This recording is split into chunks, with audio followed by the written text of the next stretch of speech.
Albert Einstein's special theory of relativity contains, among other things, length contraction formula. You may be knowing that Lorentz had given this formula even earlier. So the question is it justified that Einstein is given the credit for this formula? That's what we will discuss in this video. The length contraction formula derived by Einstein is a part of a special theory of relativity, and Lorentz had given this formula to explain the result in Michelson-Morley experiment.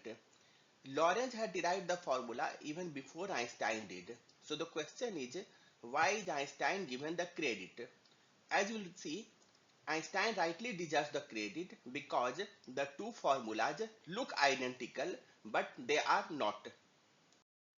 Both Lorentz and Einstein derived the length contraction formula as L equals L naught into square root of whole of 1 minus v square by c square, where c is the speed of light, L is contracted length, and L naught is proper length. However, there is a difference. The difference is that v in Lorentz formula is the rod's speed relative to ether, and in Einstein's formula, v is the rod's speed relative to the inertial frame in which we measure the rod's length. Here, ether is considered as an all-pervading medium. Take an example. There is a rod of proper length 1 meter kept on a table in an inertial frame. There are three observers, A, B and C. We measure the speeds of A, B and C relative to the mentioned inertial frame. A is at rest, B is moving at 0.6 times the speed of light parallel to the length of the rod, C is moving at 0.8 times the speed of light parallel to the length of the rod. Since A is at rest relative to the rod, so the rod is also at rest relative to A. Since B and C are moving relative to the rod, so the rod is also moving relative to B and C.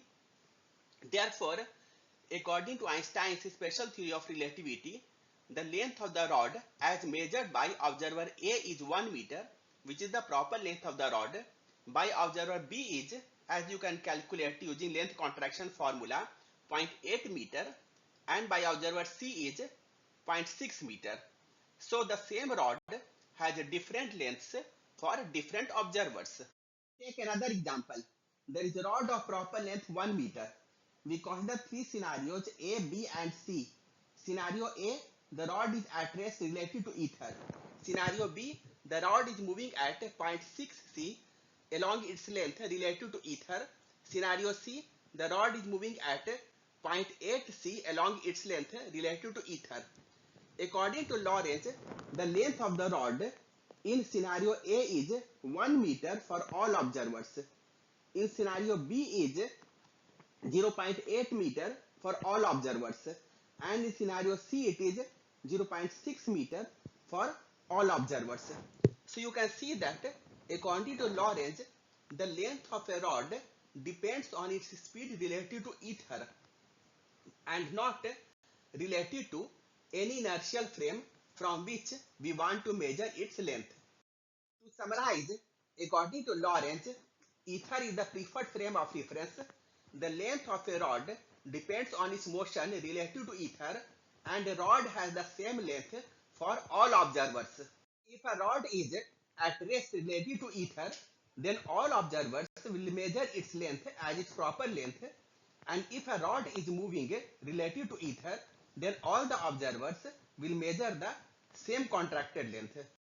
And according to Einstein's special theory of relativity, all inertial frames of reference are equivalent. The length of a rod depends on its motion relative to the frame in which we are measuring its length. So a rod can have different lengths for different observers. This means that length contraction formula as derived by Lorentz and as derived by Einstein look identical, but they are not, because the same symbol has different meanings in the two formulas. In the formula derived by Lorentz, v is the speed of the rod relative to ether, and in the formula derived by Einstein, v is the speed of the rod relative to the inertial frame in which we want to measure the rod's length.